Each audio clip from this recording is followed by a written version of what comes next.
Bien, la semana pasada, si no estuvieron por aquí, empezamos una pequeña serie que va a durar, iba a durar 3 mensajes, pero creo que ya va a durar 4, vamos a ver,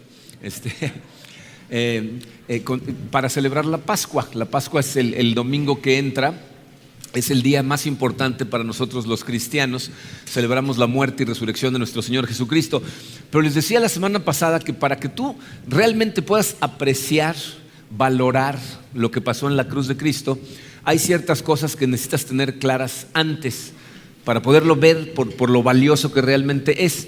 Entonces, la semana pasada estuvimos estudiando la doxología en Romanos 11, en donde aprendimos cómo Dios es infinitamente rico, ¿no? Le pertenece todo lo que existe, todo el universo, cada centímetro de este universo es de Él, ¿no?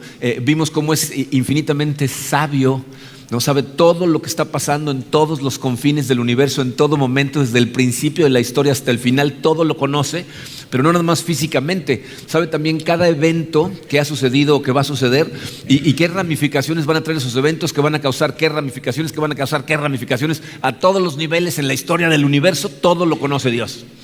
Entonces llegamos a la conclusión de que Dios es tan sabio que nosotros, con nuestro diminuto y limitado tiempo que pasamos en este planeta, pues no podemos ni entenderlo, ¿verdad? No podemos comprender por qué actúa como actúa, por qué dice lo que dice, por qué nos pide que hagamos lo que nos pide que hagamos, pero tampoco lo podríamos cuestionar, porque no tenemos la capacidad de comprensión de todo lo que Él sabe. Entonces no deberíamos de cuestionar jamás a Dios. Y terminamos viendo cómo todas las cosas provienen de Él y existen por Él y para Él, y Pablo dice: a Él sea la gloria por siempre. Todas las cosas que existen en el universo existen para gloria de Dios, pero nosotros, los seres humanos, tenemos la tendencia a tratar de robarnos esa gloria, ¿ah? Queremos esa gloria para nosotros, glorificamos a su creación en lugar de al Creador.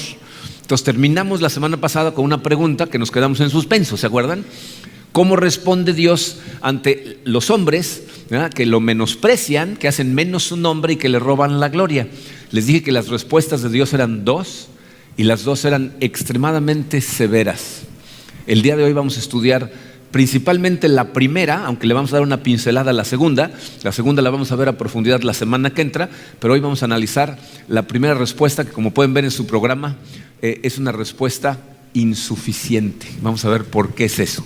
Pero primero vamos a darle gracias a Dios, vamos a ponernos en sus manos. Padre, te damos gracias, Señor, por tu amor. Te damos gracias como lo hacemos siempre, Señor. Es realmente incomprensible para mí el sacrificio, el intercambio que hiciste en la cruz por cada uno de nosotros, y te damos gracias, Padre. Yo sé, Señor, que para nosotros no es posible comprender la maravilla, la gracia, la increíble misericordia que tuviste con nosotros sin entender las cosas que vamos a estudiar el día de hoy. Sé, Señor, que es un tema bastante espeso, muy difícil de digerir, y por eso necesitamos de ti, Señor. Necesitamos de tu Santo Espíritu para que tú le des luz a las Escrituras que vamos a estudiar, que le des luz a este conocimiento en nuestro corazón, y que ese conocimiento, Señor, verdaderamente tenga un impacto transformador en nuestras vidas, que te veamos de una manera diferente y veamos a la gente a nuestro alrededor de forma diferente, y nuestra vida misma, Padre, que podamos ver a través de la lente de tus ojos. Nos ponemos totalmente en tus manos, Padre, en el poderoso nombre de tu Hijo Jesucristo. Amén. Muy bien, entonces dice su programa número 1, Romano, la primera respuesta. Miren, antes de entrar en materia de la primera respuesta, hay algo que necesitamos tener muy clarito para que esta primera respuesta tenga contexto en el carácter de Dios. Fíjense, Romanos 11:22 dice: por tanto, considera la bondad y la severidad de Dios. Si se dan cuenta, ahí hay 2 características que Pablo dice que tenemos que considerar en todo momento. El primero, no tenemos ningún problema, porque a todo el mundo nos encanta la bondad de Dios. Nos encanta que Dios es amor, que Dios es gracia, que su misericordia se renueva todos los días. Eso nos encanta, ¿okay? Se predica en todos lados, y la iglesia moderna se enfoca específicamente en la bondad de Dios. Pero ahí no termina el texto. Dice: considera también la severidad de Dios. Y ahí es en donde las cosas se ponen medio raras, porque a la gente no le gusta hablar de la severidad de Dios. ¿Okay? De hecho, muchas veces la gente se salta estas cosas. Hay lugares en donde jamás se predica la severidad de Dios, nada más se habla del amor de Dios, pero eso es un problema. Cualquier persona que predique la palabra de Dios y no te hable de la severidad de Dios, te está traicionando. Le interesa más su ego, que vayas y lo apapaches y le digas, ay, qué buen mensaje, qué bonito, en lugar de tu vida y tu salvación. Es una trampa, ¿ok? Porque no hablar de la severidad de Dios no es amor hacia la gente. Igual que no es amor no hablarle a tus hijos de los peligros de la calle, de los peligros de la alberca, de los peligros de la sociedad en la que vivimos. O sea, si tú mantienes a uno de tus hijos sin saber ninguno de esos riesgos, el día que salen los atropella un camión, porque no entienden los riesgos de lo que hay allá afuera. De la misma manera, no hablar de la severidad de Dios es una falta de amor hacia ti. ¿Por qué te menciono estas cosas? Porque la primera respuesta tiene todo que ver con la severidad de Dios. Y la vamos a analizar en detalle. Fíjense, la primera persona que nos abre los ojos a esta primera respuesta de Dios en el Nuevo Testamento fue Juan el Bautista. En Mateo 3, 11 y 12, Juan está hablando antes de que Jesucristo empiece su ministerio. Jesucristo va a empezar su ministerio después de que Juan lo bautiza. ¿Okay? Fíjense cómo nos dice Juan. Dice: yo los bautizo a ustedes con agua para que se arrepientan, pero el que viene después de mí es más poderoso que yo y ni siquiera merezco llevarle las sandalias. Él los bautizará con el Espíritu Santo y con fuego. Esta es la frase que quiero que nos concentremos en ella. Dice: tiene el rastrillo en la mano y limpiará su era, recogiendo el trigo en su granero, la paja en cambio la quemará con fuego que nunca se apagará. Miren, estas palabras de Juan otra vez es un lenguaje que la gente del primer siglo entendería muy claramente, porque era una sociedad, como dijimos la semana pasada, basada en agricultura, basada en ganadería. Entonces les está hablando de cosas que ellos conocen muy bien. Les está diciendo que viene con el rastrillo en la mano y va a limpiar su era. Fíjense, en esa época cuando sembraban trigo, entre el trigo crecía paja. Pero era muy difícil andar por todo el campo cortando nada más la paja para dejar nada más el trigo. Entonces lo que hacían era cosechaban todo junto y luego lo llevaban a la era, que era un piso en el que de alguna manera caía el trigo y se quedaba arriba la paja. Estaban separando la paja del trigo. Entonces dice el versículo: va a meter al trigo en su granero. El granero representa el lugar de seguridad, ¿no? En esa época, en el granero guardaban el grano, guardaban sus herramientas, guardaban sus cosas valiosas en el granero. Entonces dice, él va a guardar en el granero el trigo. El trigo representa a sus hijos, a la gente que va a ir a la vida eterna. Dice, pero la paja, dice, la paja representa a la gente que menosprecia a Dios, la gente que rechaza a Dios, la gente que le roba la gloria a Dios, la gente que no quiere tener nada que ver con Dios. Esa es la paja. ¿Y se fijaron qué dice que le pasa a la paja? Dice, la quemará con fuego que nunca se apagará. ¿De qué está hablando? La primera respuesta, dice su programa, es el infierno. Ya sé que es el sermón que han estado esperando todo el año. ¿Cuándo va a hablar del infierno? Por fin se les hizo. ¿Ok? Este es un concepto que necesitamos estudiar.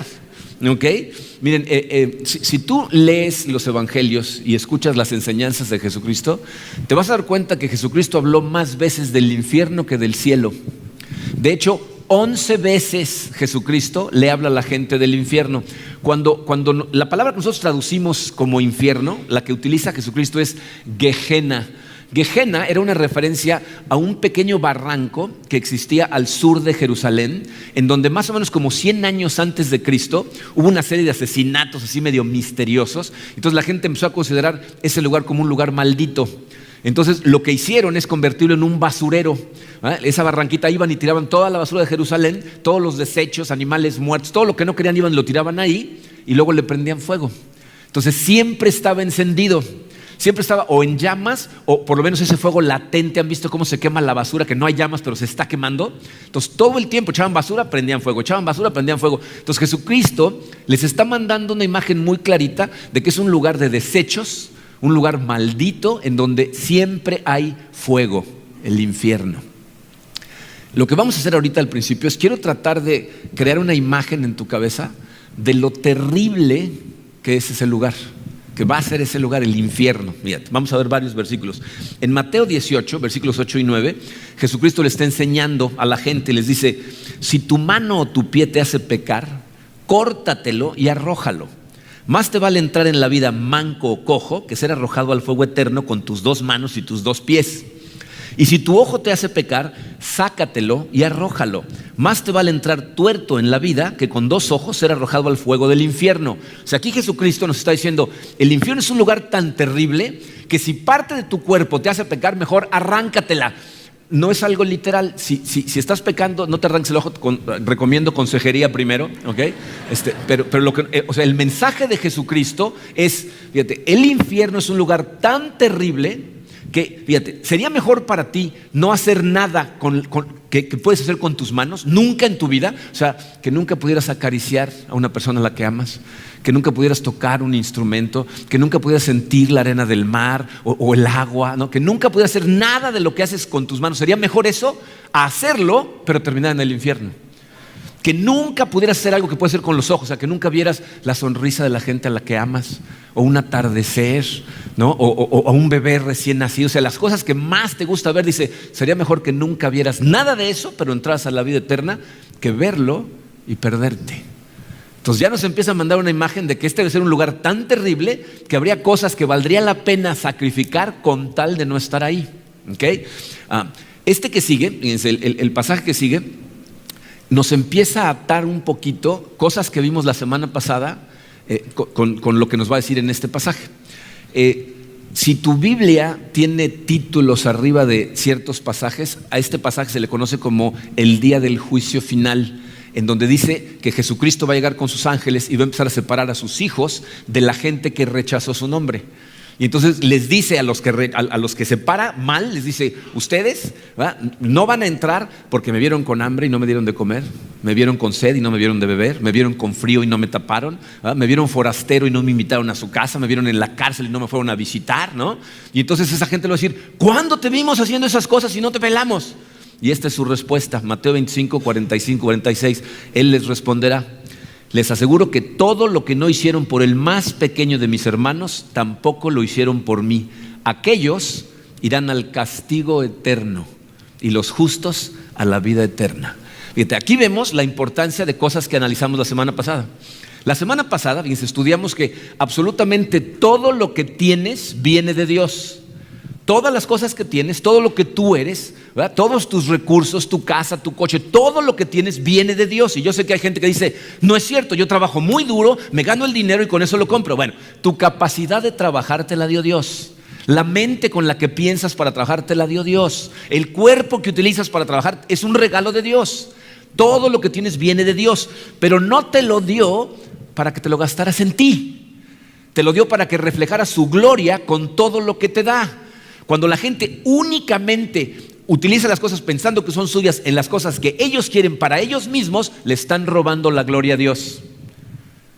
Se están quedando con la gloria de Dios. Ahora, escúchame bien porque no quiero confusiones.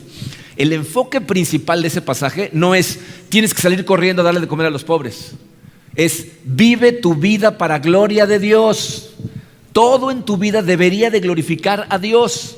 Porque la respuesta de Dios para la gente que menosprecia su nombre, lo dice ahí muy clarito, es el castigo eterno. ¿Ok? Vamos a ver uno más. Lucas 12 está enseñando Jesucristo y les dice, a ustedes, mis amigos, les digo que no teman a los que matan el cuerpo, pero después no pueden hacer más. Les voy a enseñar más bien a quién deben temer. Teman al que después de dar muerte tiene poder para echarlos al infierno. Sí, les aseguro que a Él deben temerle. Miren, este pasaje es un pasaje que nos cachetea particularmente a nosotros que vivimos en la sociedad en la que vivimos. Les voy a decir por qué. Jesucristo le está hablando aquí a gente del primer siglo. Después de que Jesucristo muere, resucita, se regresa al cielo y empieza la iglesia, ¿verdad?, la gente que estaba dispuesta a reconocer que eran cristianos se la estaban jugando. ¿Ok? Ahí, fíjense, el Imperio Romano, para ellos, tú decías que eras cristiano y ellos te confiscaban todos tus bienes y te metían a la cárcel. Para los judíos, matarte a pedradas por reconocer que Jesús era el Mesías era un servicio a Dios según ellos. Entonces, cuando una persona se decía yo soy cristiano, se la estaba jugando. Y Jesucristo les está diciendo, ¿y te da miedo eso? O sea, ¿te da miedo la gente que lo peor que te puede hacer es matarte? Yo voy a matar a todos al final, pero aparte te puedo mandar a un lugar terrible. Entonces, que no te dé miedo que te le estás jugando la vida. Pero ahora piensa en dónde estamos tú y yo. Ninguno de los que estamos aquí en este momento nos la estamos jugando. O sea, si tú dices yo soy cristiano, ¿qué es lo peor que puede pasar? Que te ridiculice tu vecino, ¿no? Que en la oficina te tachen del raro, ¿no? Que no te inviten a las fiestas, que ciertas personas te dejen de hablar, ¿no? En otras palabras, te preocupa lo que otras personas piensan de ti. Y lo que Jesús está diciendo es, ¿de verdad te preocupa más lo que piensa el de al lado que lo que pienso yo? Yo soy bastante más preocupante. Tengo control sobre la eternidad de tu alma. El de al lado, lo peor que te puede hacer es matarte. Y en estos casos aquí en donde tú y yo estamos, es criticarte. Entonces Dios dice, ¿en serio? ¿Te preocupa más la imagen que tienen otras personas de ti que la que yo, el rey del universo, tengo? Pues la gente que se avergüenza de mí, yo me voy a avergonzar de ella. Y van a pasar la eternidad en el castigo eterno. Una más y seguimos, ¿ok? Fíjense, este pasaje que sigue se encuentra en Lucas 16. Es una parábola que cuenta Jesucristo. Es conocida como el hombre rico y Lázaro. Jesucristo cuenta esta parábola y le dice a la gente, hubo una vez un hombre muy rico que se vestía elegantemente y todos los días hacía increíbles banquetes en su casa, ¿ok? Y en la reja de la puerta de su casa había un mendigo que se llamaba Lázaro. Lázaro era un hombre pobre y aparte enfermo. Está lleno de llagas y está sentado en la reja tan inmóvil que los perros llegan y empiezan a lamerle las llagas y él no se puede ni mover. Y el sueño de Lázaro es poder comerse las migajas que caen de la mesa del hombre rico. Entonces dice Jesucristo, los dos se mueren. Y entonces el hombre rico se va al infierno y Lázaro se va, bueno, dice al regazo de Abraham, que es un judaísmo para decir que está en el cielo, ¿okay? Entonces dice Jesús que cuando están en el infierno y en el cielo, el hombre rico desde el infierno ve a Lázaro sentado en el regazo de Abraham y entonces le dice, Padre Abraham, por favor dile a Lázaro, pídele a Lázaro que venga, ponga su dedo en un poquito de agua y me toque con una gota de agua en la punta de la lengua porque me estoy muriendo de sed y estoy sufriendo en este tormento eterno. Y Abraham le dice, no, le dice, tú ya disfrutaste de todas tus recompensas en la tierra. O sea, tú creíste que todo era para ti y ya te lo gastaste en ti. Dice, ahora Lázaro está disfrutando aquí de su recompensa en el cielo. Pero aparte, y esta es la parte que es de verdad escalofriante, le dice estas palabras en el versículo 26. Además de eso, hay un gran abismo entre nosotros y ustedes, de modo que los que quieren pasar de aquí para allá no pueden, ni tampoco pueden los de allá para acá. Fíjate lo que le está diciendo. Le está diciendo, entre el cielo y el infierno hay una separación total. ¿No? Está totalmente dividido y los que están en un lado no pueden tener contacto con el otro. Te voy a decir por qué eso es escalofriante. La Biblia dice que todas las cosas buenas provienen de Dios. Entonces piensa, fíjate, todo lo que te causa gozo, lo que te causa paz, lo que te da consuelo, o sea, todas las cosas que te hacen sentirte en algún momento bien, vienen de Dios. Pero la gente que está en el infierno, fíjense, el infierno significa literalmente la ausencia de Dios en tu vida, ¿ok? Entonces, miren, yo no sé si les pasan estas cosas, a mí de repente me pasan. Yo creo que todos en esta vida vamos cargando con ciertas cosas, o sea, tenemos áreas en nuestra vida en donde tenemos problemas, donde hay adversidad, donde hay dolor y estamos lidiando con ellas todos. Algunas se ven más grandes que otras, pero pues nadie sabe lo que pesa el costal más que el que lo va cargando, ¿no? Entonces, todos estamos cargando con ciertas cosas. Nosotros ahorita estamos pasando por circunstancias muy complicadas por la situación de nuestros hijos. Entonces voy a decir lo que a veces me pasa. De repente, a medianoche, o sea, yo me voy a dormir y como por ahí de la 1:30 de la mañana, me medio despierto. Y ese es el problema, no me despierto, medio me despierto. Y entonces mi mente me empieza a hacer unas jugarretas que no sé si vienen del enemigo o de quién, pero como no estoy totalmente despierto, todo lo que empiezo a pensar es los peores posibles escenarios de lo que va a pasar en el futuro. Entonces empiezo a pensar, ¿qué va a pasar con mis hijos y Karina? Y si me pasa algo a mí. Y entonces me empiezo a sentir como que me asfixio, siento un peso en el pecho, se me empieza a entrar un pánico de qué va a pasar, ¿no? Y entonces ahí sí literalmente me despierto, ¿no? Como que digo, ¿no? Hasta me despierto con la respiración. Y en ese momento, inmediatamente, ¿qué hago? Empiezo a orar, ¿no? Empiezo a hablar con el Señor, empiezo a repasar versículos que sé que están ahí para darme fortaleza, para darme consuelo, y entonces me tranquilizo y me puedo volver a dormir. Pero trata de imaginarte ese momento de ansiedad, de desesperación, de no tener paz, de no tener ningún consuelo eternamente. Ese es el infierno. La ausencia total de absolutamente nada que te dé gozo, paz, tranquilidad, consuelo, cero. ¿Ya se dan cuenta de lo que es el infierno? Es un lugar terrible. Ahora, podría seguir deprimiéndolos un rato más, pero creo que ya entendieron, ¿no? Lo que quiero que entiendan ahora es la ridícula manera con la que el hombre responde a esa respuesta de Dios. Dice su programa, ¿cómo responde el hombre ante ella? O sea, ¿cómo respondemos ante esa primera respuesta de Dios que es el infierno? Te voy a decir cuál es la más común. Y lo más curioso de esto es que es la más común en la iglesia. ¿Ok? O sea, no allá afuera. La gente que no cree en Dios, le hablas del infierno y dice, eso no existe. No, o sea, no creen en el infierno. Pero dentro de la iglesia, les voy a decir cuál es la más común. Dice tu programa, un Dios de amor no haría eso. Eso es lo que la gente dice. Dice, no, un Dios de amor no haría eso, no es posible, no es justo. O sea, no estaría bien porque, fíjate lo que dicen, es un castigo desproporcionado para el crimen, ¿no? Y luego se van a unos extremos medio ridículos. O sea que por una mentirita blanca me voy a ir al infierno eternamente. O si tengo hambre y me robo un pan, me voy al infierno para siempre. Para empezar, entiende, tu problema no es una mentirita blanca. ¿Ok? Es una rebelión contra el rey del universo. Pero no estoy en lo correcto cuando pensamos que Dios no haría una cosa así. Fíjate, cuando tú dices, es que Dios no haría eso, lo que estás haciendo es inventar a un Dios. Estás creando un Dios. La gente crea una nueva religión, crean un Dios y dicen, no, es que Dios me ama, Él nunca haría eso. Hace algunos años, un pastor que se llama Rob Hill escribió un libro que se llama El amor triunfa.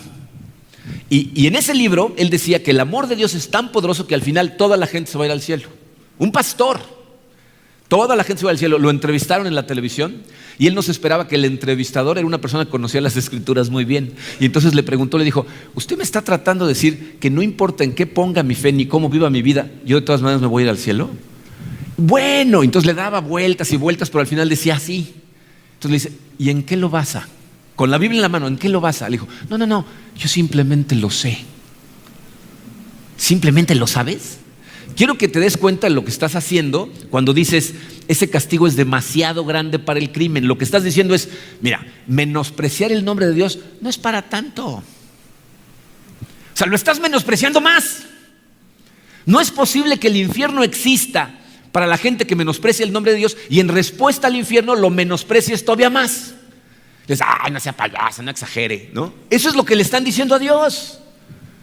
Y miren, la verdad es que es increíble cuánta gente dentro de la iglesia cree en Dios, cree en el cielo, pero se rehúsa a creer en el infierno. Un buen amigo que vivía aquí en Cancún se fue a vivir a Los Cabos y empezó a buscar iglesia allá.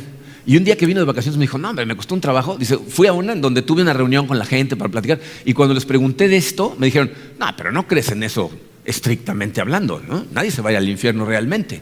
Y él les dijo, ¿quién dice que no? La Biblia dice que sí. Y él le dice, no, pero no, mira, piensa en esto. ¿Tú mandarías a un hijo tuyo al infierno? ¿Tú serías capaz de enviar a uno de tus hijos al infierno? Y entonces mi amigo le dijo, pues no, pero tampoco mandaría a un hijo mío a la cruz. Y Dios lo mandó. O sea, no es posible que estés pensando que puedas discutir con Dios acerca del infierno. ¿Se acuerdan lo que hablamos la semana pasada? ¿Quién ha conocido la mente del Señor o quién ha sido su consejero? Si tú vas con Dios y le dices, oye, eso del infierno no inventes, le estás diciendo cómo manejar el universo. Estás tratando de decirle. ¿Cuál debería ser la respuesta correcta? Que nosotros, como cristianos, que conocemos a Dios, que conocemos quién es Dios, cómo es Dios, estuviéramos conscientes de que la gloria de Dios es tal que el infierno es un castigo perfectamente adecuado para el que menosprecie su nombre. Gracias a Dios, ahí no termina la historia. Hay una segunda respuesta de Dios. Pero antes de ir a ver esa segunda respuesta, tenemos que preguntarnos, ¿por qué hay otra respuesta? O sea, ¿por qué no se detuvo ahí y dijo, no, el que me menosprecia el infierno y se acabó? Te voy a decir por qué. Porque no es suficiente. Entonces la pregunta que debería saltarle a cualquiera que estudie la Biblia es, ¿cómo que insuficiente? ¿Por qué es insuficiente esa respuesta? De hecho se las puse en su programa. ¿Por qué es insuficiente esa primera respuesta? Te voy a decir por qué. Fíjate, la semana pasada estudiamos que todas las cosas existen para gloria de Dios, incluidos tú y yo. O sea, nosotros fuimos diseñados para darle gloria a Dios, para glorificar a Dios, para seguirlo y amarlo. Pero ¿sabes cuál es la verdad? Nadie adora a otra persona por ser justa. Nadie. Piénsenlo. Cuando eran chiquitos, ¿no? Yo era un travieso de lo peor, siempre me metía en problemas y me castigaban.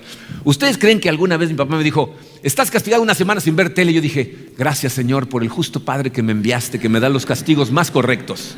¿Alguna vez te pasó así? ¿Sí o no? No, ¿verdad? O han visto un juez que condene a alguien a cadena perpetua y el condenado digo, gloria al juez, no, le voy a cantar canción, ¿no? ¿Verdad que no? ¿Por qué no? Porque nadie que es culpable quiere justicia. Queremos misericordia, no justicia. Entonces, fíjate, el infierno es una respuesta insuficiente porque no produce adoradores de Dios. En otras palabras, fíjate, tú no puedes espantar a la gente para que se vaya al cielo. Aquí podemos ver cómo la doctrina del infierno, es decir, las enseñanzas acerca del infierno, han sido mal utilizadas históricamente en la iglesia. Te voy a decir por qué, y está en tu programa, se los he dicho más de una vez, pero quiero que se lo lleven por escrito. Fíjate, el cielo no es un lugar para aquellos que temen el infierno, es un lugar para aquellos que aman a Dios. O sea, el infierno no fue creado para que, si te da demasiado miedo, entonces me voy al cielo. ¿No? O sea, si te dan la opción, te dicen, ¿qué prefieres? ¿El cielo o el infierno? ¿Qué prefieres? Sin dudarlo, ¿no? Pero no porque te dé miedo el infierno. De la única manera en que tú vas a glorificar a Dios es si amas a Dios, si estás consciente de lo maravilloso que es Dios. Fíjate, por miedo, tú puedes convencer a la gente de que venga a la iglesia, ¿no? Le puedes decir a tus hijos en la mañana, ¿quieres ir a la iglesia o prefieres irte al infierno? Vamos, papá, ¿no? O sea, puedes convencerlos de que vengan a la iglesia, puedes convencerlos de que se porten bien, puedes convencerlos de que diezmen, pero no puedes hacer que amen a Dios por miedo. O sea, eso simplemente no es posible, y por eso les digo que ha sido mal utilizado la enseñanza del infierno en la iglesia, porque espantar a la gente para que se porte bien no significa su salvación. De hecho, significa lo opuesto, porque la Biblia nos enseña que no es por obras. Entonces, si yo te digo, pórtate bien o te vas a ir al infierno, tú vas a pensar que te tienes que portar bien para entrar al cielo. Pero no es por obras. No es por obras. Entonces, gracias a Dios, tenemos una segunda respuesta que, se los digo, está en su programa, número 2, dice la segunda respuesta de Dios.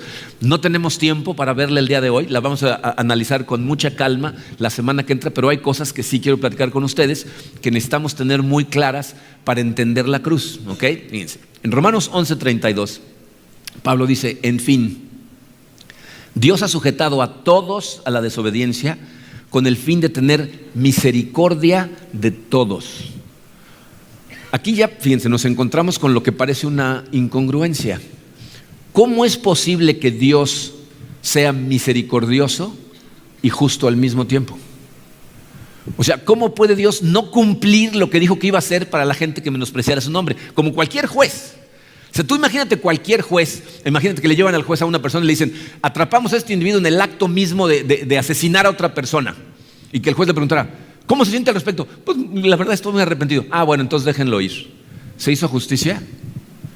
¿Hubo misericordia? Sí, pero justicia no. Imagínense la familia del muerto. No, se levantan en armas. ¿Por qué? Porque no hubo justicia. Entonces, ¿cómo puede Dios no cumplir la sentencia y ser misericordioso al mismo tiempo? Miren, lo que sucede es que vamos a ver que hay dos grupos de personas. Aunque Dios le da misericordia a todos, no todos la aprovechan. Dice Pablo en Romanos 9, si algún día quieren leer el capítulo más difícil de asimilar en la Biblia, lean Romanos 9. En Romanos 9, versículos 22 y 23, dice Pablo, ¿y qué si Dios, queriendo mostrar su ira y dar a conocer su poder, soportó con mucha paciencia a los que eran objeto de su castigo y estaban destinados a la destrucción? ¿Qué si lo hizo para dar a conocer sus gloriosas riquezas a los que eran objeto de su misericordia y a quienes de antemano preparó para esa gloria? ¿Se fijaron que hay dos grupos? Miren, hace varios años en Estados Unidos un grupo de verdad de gente muy tonta se puso a hacer una serie de videos que les llamaron el Proyecto Blasfemia. No sé si alguna vez lo escucharon. Eran videos que ponían en internet, en donde lo que hacían era filmar a jóvenes de entre 15 y 30 años de edad, y lo que hacían durante el video era blasfemar a Dios y al Espíritu Santo, insultarlo, denigrar su nombre, y terminaban el video diciendo: y no tengo miedo. Yo te puedo asegurar que esas personas, ¿verdad?, que grabaron esos videos, desde entonces para acá han comido algunas comidas deliciosas. Algunos de ellos seguramente se enamoraron, se casaron. Algunos de ellos tuvieron relaciones sexuales, tuvieron hijos, son amados por gente, disfrutan de cierta prosperidad. Dime, ¿no es esa la misericordia y la paciencia de Dios? De un Dios que no le debe nada a nadie, y sin embargo gente que va y públicamente lo insulta, y Dios se les queda viendo y dice: no te voy a destruir todavía, te voy a dar chance, voy a tenerte paciencia, ¿no? Y fíjense, ¿no es la misericordia de Dios maravillosa que para la gente que reconsidera, que Dios toca su corazón y entonces se dan cuenta de lo que han venido haciendo, se arrepienten, se ponen en sus manos, y entonces esto se convierte en un perdón total? ¿No es esa la misericordia de Dios?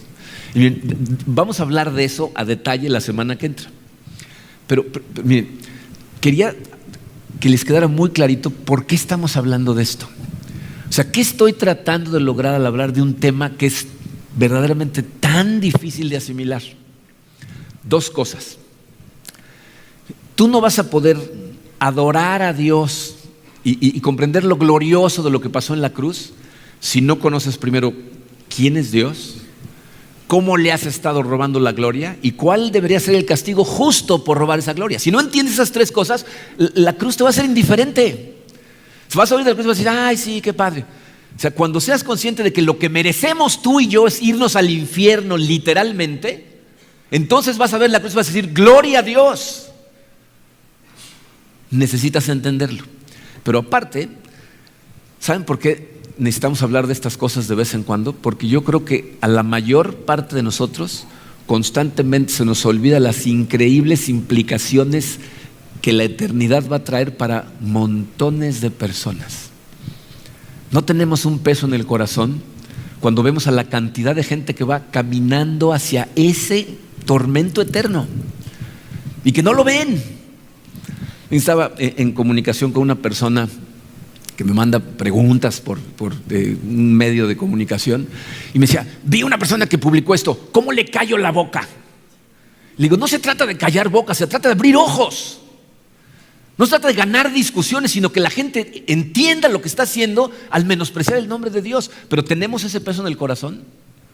Dice, tenemos la pasión por perseguirlo, incluso nosotros como cristianos, con la desesperación que lo deberíamos de perseguir todo el tiempo, de estar tratando de ver su rostro, de acordarnos que todo en este mundo debería de ser acerca de la gloria de Dios. ¿Lo hacemos?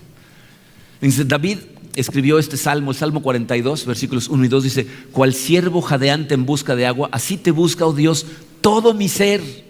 Tengo sed de Dios, del Dios de la vida. ¿Cuándo podré presentarme ante Dios? O sea, esas son las palabras de una persona que desesperadamente correteaba a Dios. ¿Tenemos esa pasión? ¿Lo perseguimos con esas ganas? O sea, ¿nos deshacemos por estar en su presencia? Fíjense cómo la realidad de nuestras vidas es que hemos hecho esto acerca de nosotros. La Biblia es acerca de nosotros, nuestra vida es acerca de nosotros. Dios nos cableó a todos para adorar, para estar de rodillas adorando en todo momento. Pero fíjense en las cosas que lo ponemos, ¿no? En deportes, en cantantes. ¿Saben cuál fue una plática que tuvimos esta semana con el staff? Nos dijo Emilio: el domingo tal de junio, ¿verdad?, hay un juego del Mundial México contra Alemania a la hora de la iglesia. ¿Irán a venir? Porque la gente tiene esa disyuntiva. ¿Cómo México? No, viene el juego y no duermen y se les va el apetito y gana México y pierde México y no duermen 3 días. O sea, ¿se fijan en lo que le ponemos la pasión? Que sea una preocupación eso. Todos los que estamos aquí somos ladrones de gloria, todos. Gracias a Dios hay una segunda respuesta. Porque si no fuera por esa segunda respuesta, ese final lo íbamos a experimentar todos. La segunda respuesta de Dios no es el cielo, porque la gente dice, uno es el infierno, el otro no. La segunda respuesta de Dios, es su programa, la cruz de Cristo que absorbe toda la ira de Dios. Esa fue su segunda respuesta, que fue increíblemente severa, pero por amor no la vas a experimentar tú. Y de eso es de lo que vamos a hablar la semana que entra. Vamos a orar. Padre, te damos gracias, Señor, por cosas que yo creo que la mayor parte de nosotros ni siquiera tenemos en primer lugar en nuestra mente, pues casi nunca. Te damos gracias, Padre, porque por haber enviado a tu Hijo Jesucristo, nosotros tenemos asegurada una vida eterna en tu presencia. Señor, sé que todos los que estamos aquí somos ladrones de tu gloria, de alguna manera, en algún grado. Y sé, Señor, que amarte como deberíamos de amarte no es algo que podemos hacer nosotros solos. Necesitamos de ti. Tu palabra nos dice que incluso la fe que tenemos en ti es un regalo que viene de ti. Te pedimos, Señor, que nos des fe. Te pedimos que la incrementes, que nos perdones por la cantidad de tiempo que pasamos sin siquiera dedicarte un segundo. Ayúdanos a poner nuestra mente en ti, Señor.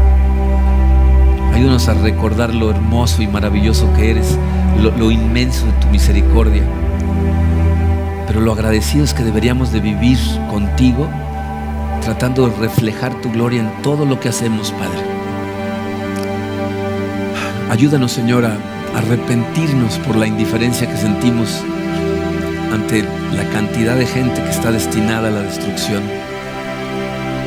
Ayúdanos a sembrar semillas en el corazón de los más posibles y a dejarte a ti, Señor, el trabajo de llevarlos a ti o dejarlos que se pierdan. Pero no nos dejes a nosotros sentarnos. Ayúdanos a ser actores, Padre, a tomar acción y a predicar tu palabra donde quiera que vayamos, sin miedo, a no tener vergüenza de lo que piense la gente de nosotros, sino hacer tu trabajo, Padre. Te damos gracias, Señor, por el privilegio que significa que nos hayas llamado a ser parte de tu familia. Nos ponemos totalmente en tus manos, Señor, para que tú nos guíes, en el poderoso nombre de tu Hijo Jesucristo.